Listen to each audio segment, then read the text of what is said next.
We have 20 teams from 19 high schools and middle schools and almost 100 participants. Our mission is to inspire and support girls to become tomorrow's leaders and entrepreneurs. At the end of the day, creating an idea, prototyping the idea, and pitching our idea, we will experience what it feels like to be an entrepreneur. We need more female entrepreneurs. At the end of the day, there will be 2 amazing prizes donated by PNC Bank, $1,500 for first place and $500 for second place. We need more female leaders, and we need more female investors. We often get the question, how do we know what to start? Today, the Girls Who Start Design Challenge is going to help you with that question and so much more.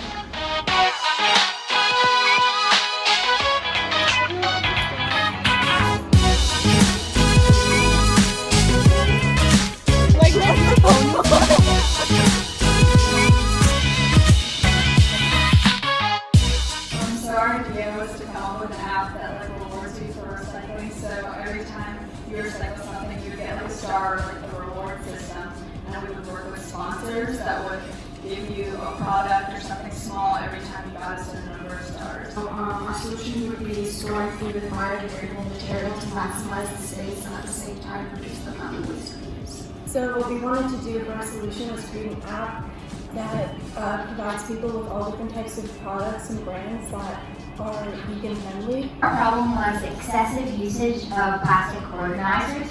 So, because everything's made out of plastic, from makeup organizers to plastic bins. So our solution was making those same products but out of different materials that can be composted, like glass and wood. So we want to promote recycling because not everybody knows where to put things and what to do with different waste products. So we want to create an app to do that. And you can take a picture of it and scan a product, and then it'll tell you if it's recyclable or not, and same thing with composting. Households produce waste and they don't know which one to compost versus to recycle or to reuse. So we not only want to reduce the waste that's produced by households, but also reuse it and make it useful.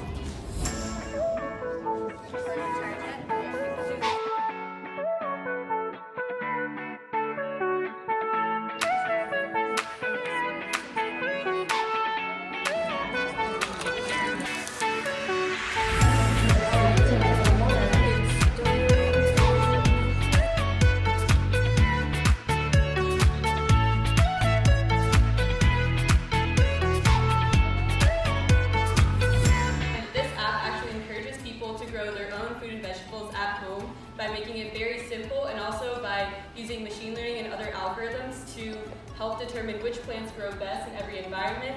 And by doing so and by encouraging this gardening, we're actually reducing the waste produced by food packaging such as plastics that end up in landfills worldwide. By taking readings in from the soil, such as pH level, we will determine which plants are actually suitable for growing so that we can reduce any invasion species. And this is our product, Cal, which is a sherbet which uses heat energy from basically any cooking thing in order to generate electricity to charge your phone. Growing your own produce is one of the best ways to decrease your carbon footprint, but people are busy and they don't have the space.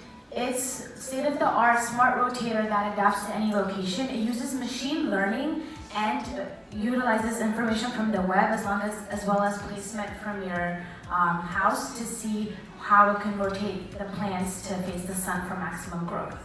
So the issue we want to address is the excess amount of food waste the average American produces on a daily basis.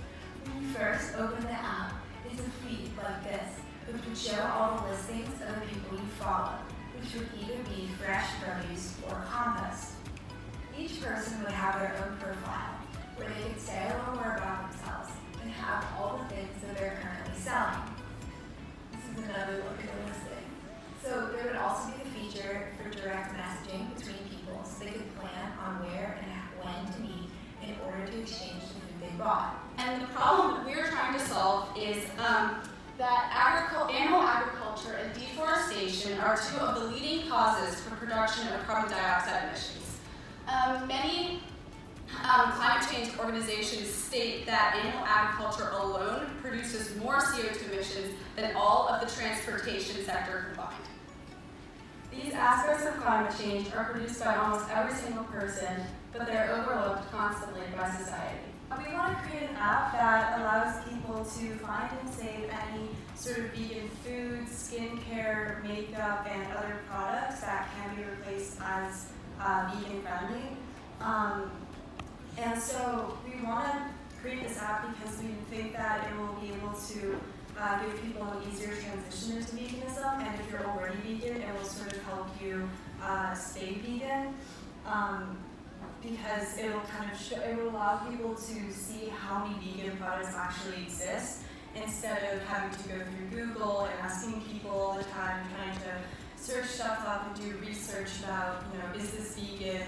Like, can I use this? When you recycle something that can't be recycled, it's really doing more harm than good. So we need to educate people on what can and cannot be recycled, but no one has time to actually learn every single item that they throw away every day. So that's why our product helps. So our solution to this problem is called Recycle Buddy, and it basically consists of two parts, a clip and a scanner, and you just put the clip on any trash can or in a recycling bin, and then every time you go to throw something away, you just wave it right by, and it can scan the material. What is your product? So we made an Android Studio app that would help families build their own garden. We made a scanner that you put on the edge of your trash can that tells you what you can recycle and what you can throw away. Our group's product revolutionizes the way that tampons are dispensed and makes it more affordable and eco-friendly. We created an app that helps people find different vegan replacements for regular products that people would use on a daily basis. So our product is called Cal, and it's basically a plate that you can just put any pot or cup of tea or anything that's hot onto, and it takes that energy and it converts it to electrical energy. So whenever there's a difference in heat between two things, you can use that difference to create electrical current. And so it's going to charge a battery, and then from that we'll have a little USB thing. You can plug a phone charger in, you can plug, anything that connects to USB basically, which is most things. This is our prototype that you were just talking about. Yeah, it was really fun to make, and we figured out that we could use LED lights here to kind of show the lights we were going to have. And we spray painted it. Yeah, it's kind of showing. It's very cool. We made a compost bin and then an app that attaches to the compost bin through an iPad that's physically attached to it, and it ensures that only compostable items are disposed. We created a company called Goodbye Plastic that made the things that are typically made out of plastic, the same products, but made with environmentally friendly materials. What was the hardest part about today? I think the hardest part was actually coming up with an original idea that was really creative and that no one else would think of. The hardest part is probably practicing the public speaking and working on pitching an idea while looking confident and having hand gestures. I'd say the hardest part was actually coming up with a solution and a problem, of course, that we should focus on, because there's so many things we could have decided to do, but ultimately once we got it, it all ended up good. Probably thinking about the idea, because we had a bunch of different ones, but it was kind of hard to think about one that was home related. Well, the hardest part was definitely coming up with an idea and making sure that we had all the different components into the product so we would know what we're making. Coming up with a solid plan because we changed our plan multiple times. What is one thing you learned today? I learned how to pitch an idea and that when brainstorming there are no bad ideas. One thing I learned today was about how to brainstorm ideas pretty quickly and also build upon each other's ideas so that we could come up with a great product as a whole. I think the most valuable thing I learned from today was how to properly give a business pitch for a product and some other strategies on public speaking and how to capture the audience's and the judge's attention. Probably just focus on doing the simplest things you can. Our product is a little bit complicated, but I think we're really trying to make sure that the presentation really simplifies our goals and just is the most coherent so that the judges understand where we're coming from. Today, I learned all the steps into coming up with a product. How to prototype an idea. How to come up with an idea and actually test it. And what was your favorite part about today? My favorite part about today was coming up with the idea and brainstorming with my group. My favorite part was probably brainstorming and writing down all of the possibilities to solve the problem of helping the environment while creating a household item. My favorite part was definitely designing our prototype. It was really fun to work in the lab and use all the different materials, and I think our prototype turned out really well. I really like developing the app and working with my teammates to sort of figure out everything we can do and then just play around with it and basically get as far as we did today.